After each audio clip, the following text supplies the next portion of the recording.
Bab 662. Berhenti. Aku ingin lihat siapa yang berani menyentuh anggota sukuku. Teriak Dasan dengan cemas, segera mencoba menghentikan tindakan tersebut. Dia tidak ingin melihat orang-orangnya dibawa pergi di depan umum. Jika itu terjadi, bagaimana sukunya bisa menegakkan kepala mereka lagi? Mereka pasti akan menjadi bahan ejekan bagi seluruh rakyat Turkistan. Begitu Dasan mengucapkan kalimat itu, orang-orang di belakangnya langsung bersiap untuk bertarung. Meski tanpa senjata, mereka masih memiliki cambuk dan bisa menggunakan tangan kosong. Dasan, apa kamu berniat memberontak? Suara Cao Yao terdengar penuh dengan kemarahan. Bagi Cao Yao, melawan otoritas pemerintah secara terang-terangan sama saja dengan pemberontakan. Jika itu benar terjadi, maka seluruh suku Dasan pasti akan terkena dampaknya. Dasan awalnya ingin tetap bersikap keras, tetapi begitu melihat Cao Yao marah, dia langsung kehilangan nyali. Aku tidak berani, apapun yang dikatakan oleh Yang Mulia Putri, itulah yang akan aku ikuti. Hari ini aku peringatkan kalian semua, jika kalian ingin membawa kehancuran pada suku kalian sendiri, maka silakan saja. Aku tidak akan menghalanginya, namun, kalian harus menanggung sendiri semua konsekuensinya. Mengikuti Dacia, kalian semua bisa hidup dengan layak. Tapi kalian semua tidak tahu bersyukur. Apakah kalian benar-benar lebih memilih kebebasan untuk berkeliaran di padang rumput, hanya untuk kelaparan dan kedinginan? Setiap tahun, berapa banyak orang kalian yang mati karena kelaparan dan kedinginan? Apa kalian tidak tahu? Tapi, anak-anak muda Turkistan tidak tahan hidup seperti ini setiap hari, selalu diawasi. Lebih baik mati kelaparan di padang rumput daripada menjalani kehidupan yang memalukan seperti ini. Dasan tetap keras kepala dan berpendirian. Kalau begitu, apakah kamu benar-benar pernah menanyakan pendapat semua anggota suku tentang ini? Apakah mereka ingin menjalani kehidupan yang stabil, atau memilih hidup terlunta-lunta? Dulu, kalian bisa bertahan melewati musim dingin hanya dengan merampok Dacia. Sekarang, jika kalian berani merampok Dacia lagi, menurutmu apa kalian masih punya kesempatan untuk bertahan hidup?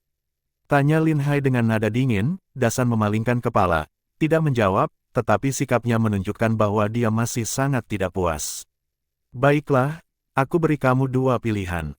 Pertama, bawa orang-orangmu kembali ke padang rumput Turkistan dan kalian akan menjadi musuh Dacia.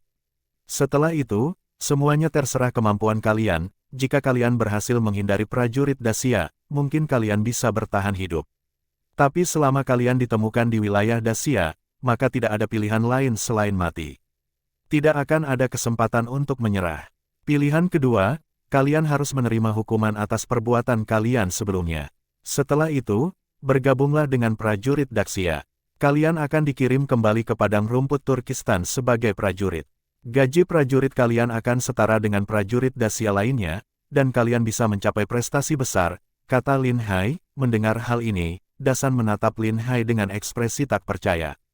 Dia tidak menyangka bahwa mereka, orang-orang Turkistan, akan diizinkan bergabung dengan militer lagi. Dia bertanya-tanya, apakah Lin Hai tidak takut mereka akan berkhianat setelah mendapatkan senjata dan kuda perang. Lin Hai, yang sudah memahami kekhawatiran di benak Dasan, tersenyum dan bertanya, kenapa menatapku seperti itu?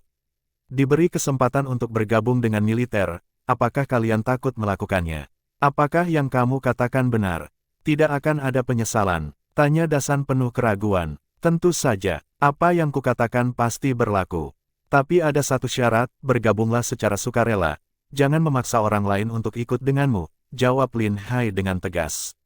Baik, aku sudah menunggu kata-katamu. Aku akan segera bersiap, tetapi kamu tidak boleh menyesal nanti. Seru Dasan, tidak masalah. Aku sama sekali tidak takut kalian akan berkhianat kepada Dacia. Jalan yang kalian pilih adalah tanggung jawab kalian sendiri, jawab Lin Hai dengan santai. Dasan berdiri dan mengangkat lengannya, berteriak, anak-anak muda, mari ikut denganku ke medan perang dan bergabung dengan militer. Seorang pria sejati tidak bisa tinggal diam di sini tanpa melakukan apa-apa. Padang rumput adalah tempat kita untuk berjuang. Gabung prajurit, seru para pengikut Dam dengan semangat. Benar, sebagian orang memang tidak bisa diam, kata Lin Hai sambil tersenyum tipis. Mengirim mereka ke medan perang adalah keputusan yang tepat. Orang-orang seperti mereka, jika dipaksa tinggal di sini, pasti akan menimbulkan masalah. Dengan mereka di medan perang, mereka bisa menjadi pasukan yang tangguh, sementara orang-orang yang tinggal bisa hidup lebih damai. Lin Hai melanjutkan dengan nada tegas, kalian pergi ke kantor pemerintah, akui kesalahan kalian sebelumnya, dan terima hukuman sesuai hukum yang berlalu. Setelah itu, sembuhkan luka kalian dan daftarlah di kantor untuk menjadi prajurit. Jika kalian benar-benar mampu mencapai prestasi besar, kalian bahkan bisa dipromosikan menjadi perwira. Sistem promosi kalian akan sama seperti prajurit Dacia lainnya. Apakah kalian bisa menjadi seseorang yang luar biasa? Itu tergantung pada kemampuan kalian sendiri. Kata ini mengejutkan para orang Turkistan. Mereka adalah tawanan Dacia, tetapi sekarang diberi kesempatan untuk menjadi perwira militer. Ini seperti sesuatu yang mustahil. Kamu tidak sedang menipu kami, kan? Apakah kamu hanya ingin kami bertarung sampai mati di medan perang? Kami adalah orang Turkistan. Apakah kamu benar-benar akan mengangkat kami menjadi jenderal atau panglima? Tanya Dem dengan wajah penuh keraguan. Kenapa tidak? Kalian sekarang adalah rakyat Dacia. Selama kalian mampu mencapai prestasi, maka kalian bisa dipromosikan. Jika kalian benar-benar punya kemampuan, menjadi jenderal atau bahkan marsekal bukanlah hal yang mustahil. Bahkan, menjadi bangsawan atau pejabat tinggi pun bisa saja terjadi, jawab Lin Hai dengan percaya diri. Tidak lama lagi di daerah ini akan didirikan banyak sekolah swasta. Bagi mereka yang tidak ingin pergi berperang, mereka bisa mengirim anak-anaknya ke sekolah untuk belajar dan mengikuti ujian kenegaraan Dacia. Di masa depan, mereka juga bisa menjadi pejabat sipil dan meraih kesuksesan. Ujar Lin Hai. Lin Daren, apakah semua orang Turkistan bisa melakukannya? Salah seorang di kerumunan bertanya dengan suara lantang. Tentu saja, selama kalian adalah warga yang setia kepada Dacia, semuanya bisa. Jika kalian ingin berperang, kalian bisa masuk militer. Jika tidak ingin, kalian bisa memilih untuk belajar. Bahkan jika tidak menjadi pejabat, setidaknya kalian akan bisa membaca dan menulis, dan itu sangat berguna, jawab Lin Hai. Mendengar itu, kerumunan orang Turkistan langsung bersorak gembira. Tatapan mereka kepada Lin Hai pun berubah total. Sebelumnya mereka mengira bahwa mereka akan terus diawasi dengan ketat, seperti dikurung di sini. Namun, tidak disangka mereka bahkan diizinkan untuk mengikuti ujian kenegaraan. Hal ini membuat emosi perlawanan mereka langsung mereda. Banyak dari mereka mulai menyadari bahwa Lin Hai datang ke sini bukan hanya untuk berjualan, melainkan untuk memahami situasi dan kondisi mereka. Harapan baru pun muncul, terutama bagi orang-orang yang kini ingin mengirim anak-anak mereka untuk belajar. Mereka berpikir, mendidik anak-anak agar menjadi pejabat jauh lebih baik daripada mengirim mereka untuk berperang.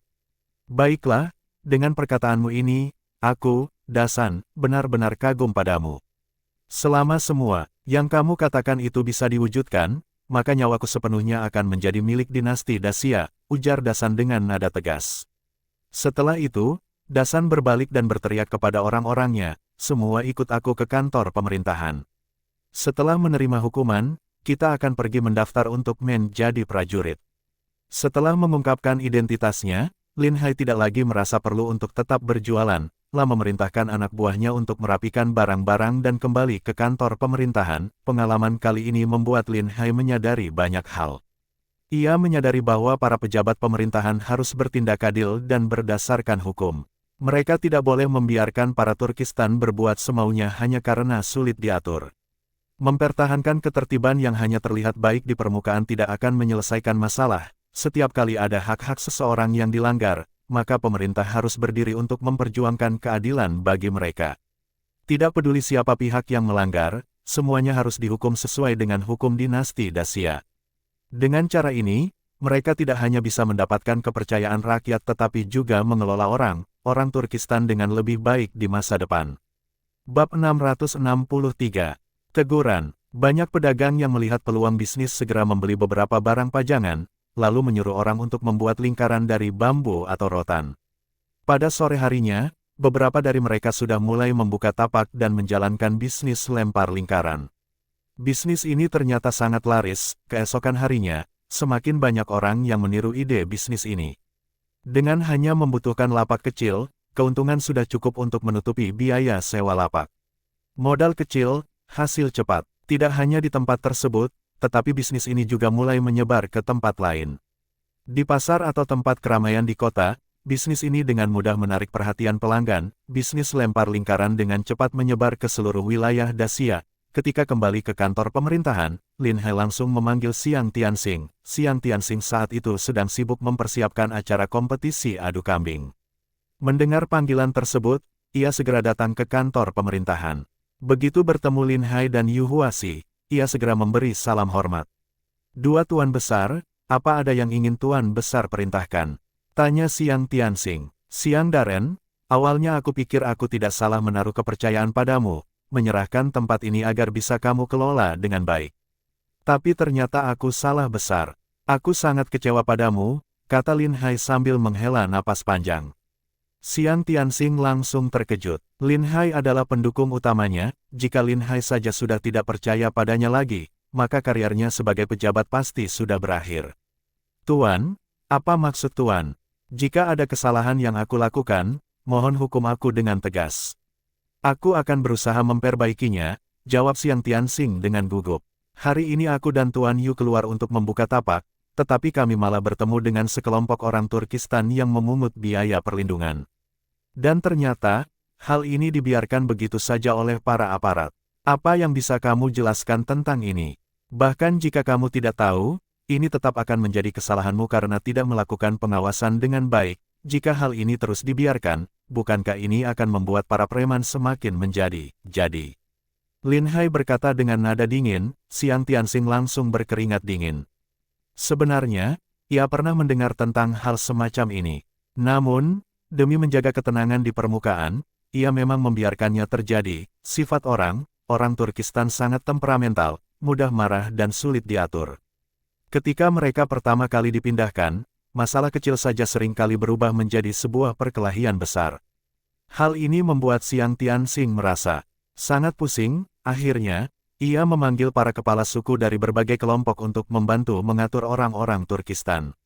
Ia bahkan memberikan mereka banyak hak istimewa, membiarkan orang Turkistan mengatur sesama mereka sendiri. Dengan cara ini, ia berhasil menjaga ketertiban di antara mereka. Namun, ia tidak menyangka bahwa situasi akan menjadi semakin buruk. Orang Turkistan ini menjadi semakin berani hingga berani memungut biaya perlindungan dari warga Daxia. Para petugas juga semua sudah membiarkan hal itu terjadi. Jika mereka menerima keuntungan dari orang Turkistan tersebut, itu berarti mereka bersekongkol, dan sebagai bupati, Xiang Tianxing juga tidak akan bisa lepas dari tanggung jawab. Lapor kepada kedua tuan besar, demi mengelola orang-orang Turkistan dengan lebih baik, hamba memang telah membuat beberapa kompromi. Namun, hamba sama sekali tidak memerintahkan mereka untuk memungut biaya perlindungan. Hamba akan menangani masalah ini dengan serius, dan semua petugas yang membiarkan hal ini terjadi akan dipecat dan diperiksa. Jika harus menghukum hamba, bawahan tidak akan mengeluh, kata Xiang Tianxing sambil segera berlutut. "Bangunlah, Tuan Xiang. Kami tahu bahwa menjadi pejabat di tempat ini tidaklah mudah. Orang-orang Turkistan memang sangat sulit untuk diatur. Namun, jika membiarkan mereka menindas rakyat Daxia, apakah kamu masih pantas mengenakan topi jabatanmu itu? Aku harap kamu bisa belajar dari kesalahan ini dan tidak membiarkan hal seperti ini terjadi lagi. Mengenai orang-orang Turkistan dan petugas yang mengakui kesalahan mereka, biarkan mereka datang ke kantor untuk menerima hukuman. Kasus ini akan kamu tangani sendiri. Hukumlah para petugas itu dengan tegas agar menjadi pelajaran bagi yang lain. Jika hal serupa terjadi lagi, maka kamu tidak perlu menjadi pejabat lagi," kata Lin Hai tegas. Yu Huaxi dan Lin Hai memainkan peran yang berbeda.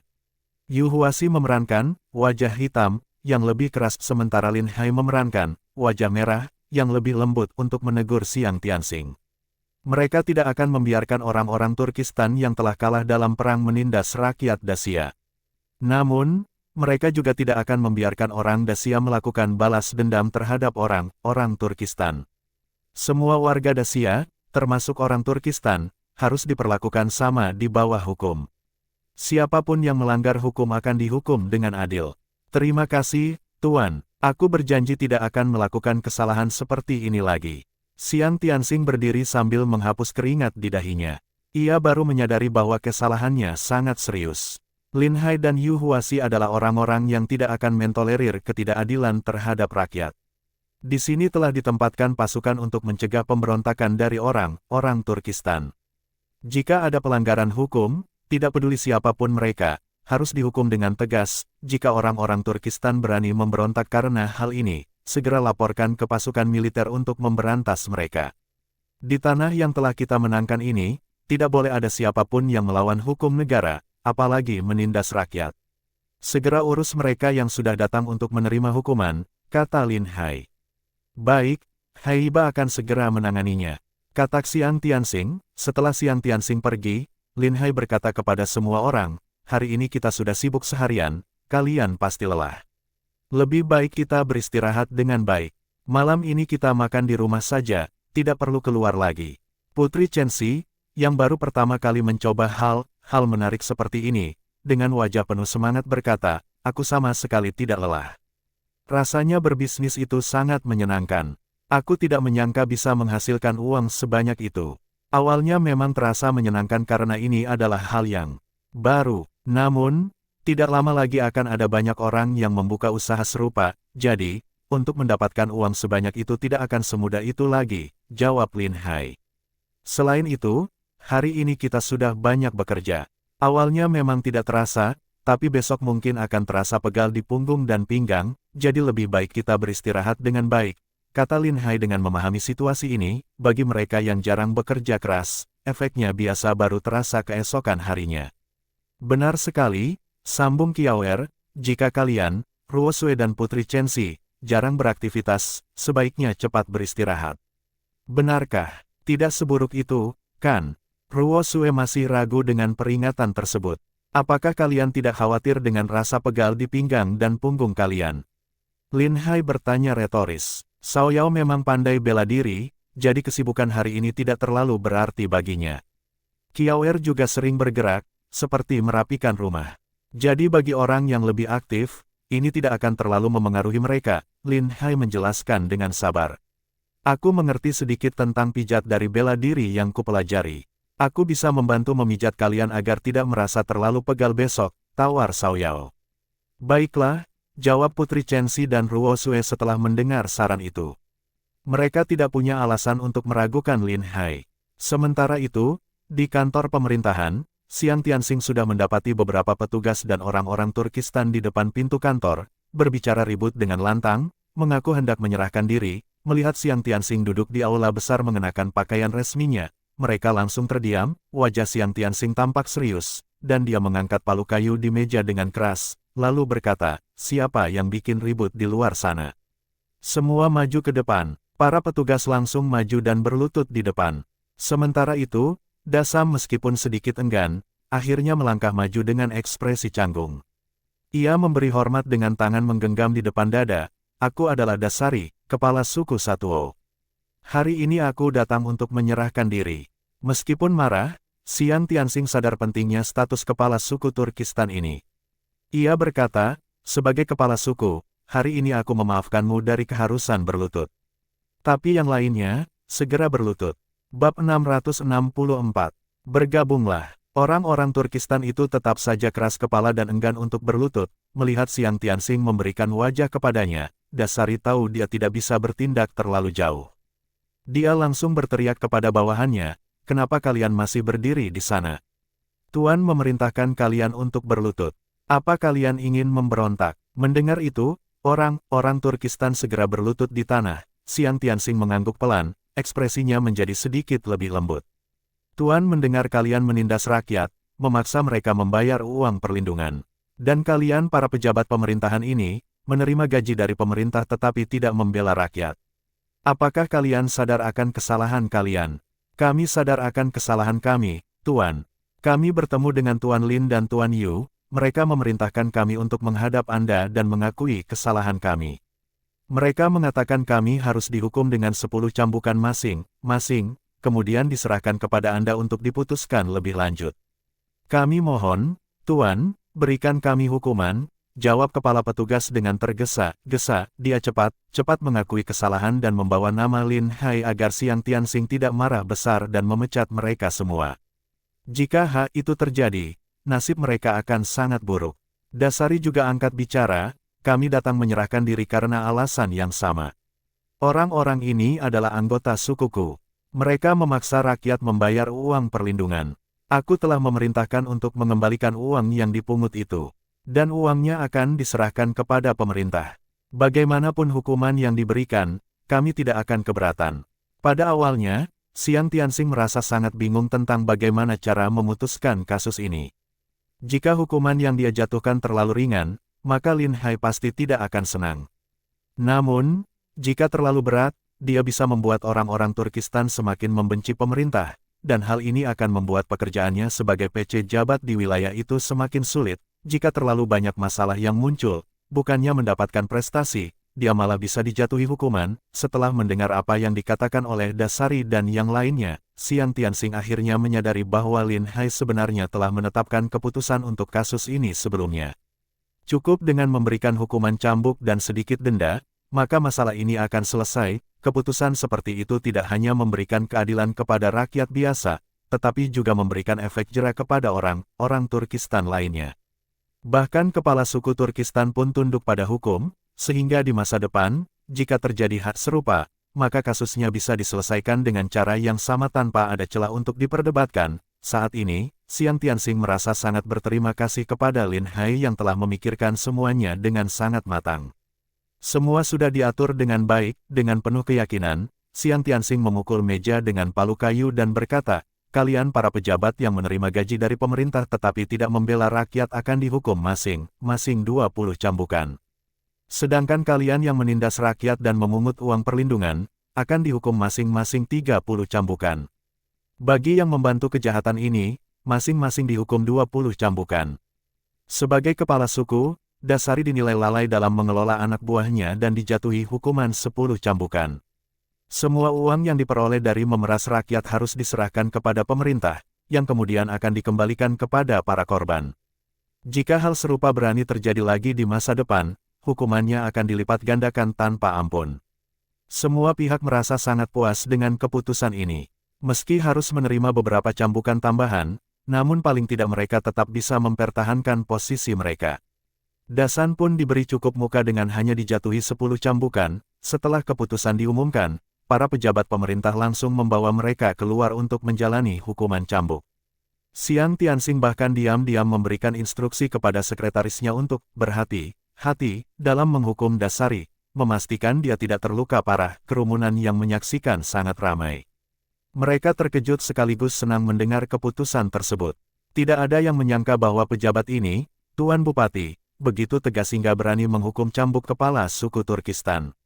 Keputusan itu menanamkan rasa percaya diri bagi para pedagang lokal, yang kini merasa lebih aman untuk berbisnis tanpa takut diintimidasi oleh orang Turkistan. Secara tak terduga, insiden ini justru meningkatkan wibawa Xiang Tianxing. Setelah kejadian itu, semakin sedikit orang yang berani membuat masalah di wilayah tersebut, sebuah hasil yang menjadi kejutan yang menyenangkan. Setelah menerima 10 cambukan, Dasan tidak mengalami luka serius dan bahkan enggan beristirahat. Dia langsung pergi ke kantor pemerintah untuk mendaftar sebagai prajurit. Xiang Tianxing yang melihat ini merasa sangat terkejut. Orang-orang Turkistan ingin bergabung menjadi prajurit. Hal ini bukanlah perkara kecil. Untungnya, Lin Hai berada di belakang kantor pemerintahan. Xiang Tianxing segera mencarinya untuk meminta penjelasan. Lin Hai pun menjelaskan tentang rencana perekrutan pasukan dari kalangan Turkistan dan memerintahkan Xiang Tianxing untuk mencatat data para calon prajurit tersebut. Mereka diminta untuk melapor kembali setelah acara festival adu domba selesai. Karena itu adalah perintah dari Lin Hai, maka Xiang Tianxing langsung menjalankannya tanpa ragu. Semua orang yang ingin bergabung menjadi prajurit dicatat dengan baik. Sebagai kepala suku, Dasan mendapatkan posisi yang tidak biasa. Dia langsung diangkat menjadi pangkat 1000 Qianhu, yang memimpin satu pasukan. Dasari sama sekali tidak menyangka akan mendapatkan posisi setinggi itu.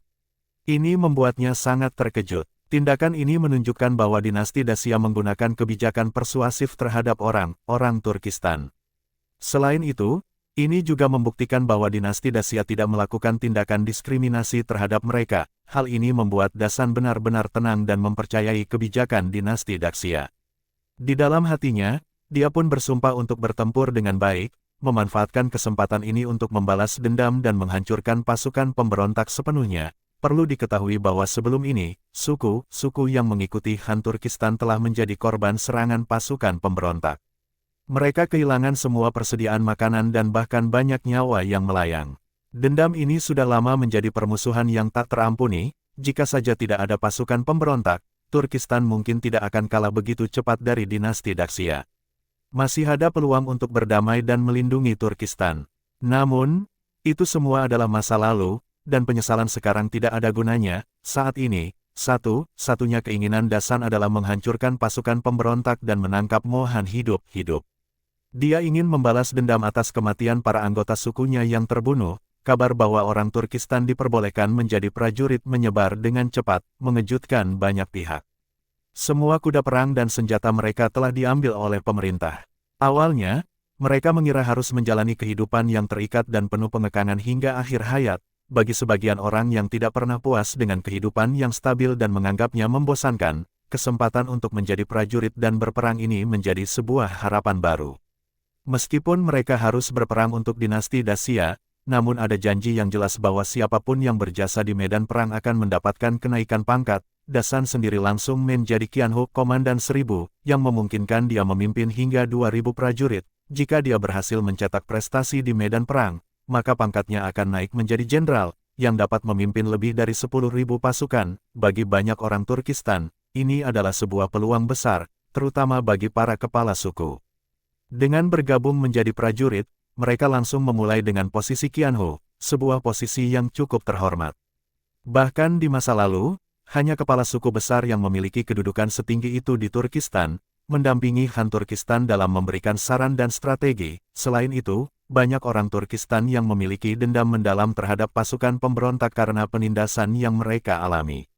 Menjadi prajurit juga berarti mereka bisa secara langsung membalas dendam atas penderitaan yang telah mereka dami. Dalam 2 hari saja, jumlah orang yang mendaftar menjadi prajurit telah melampaui 30.000 orang. Namun, ada juga sebagian yang ingin bergabung tetapi dicegah oleh keluarga mereka.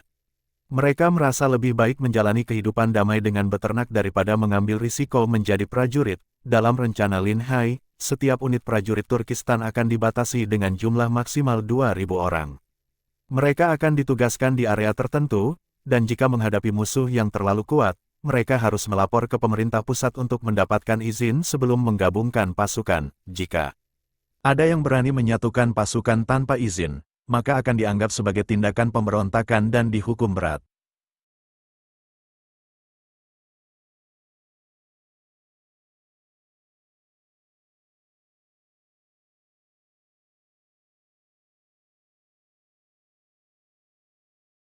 Bersambung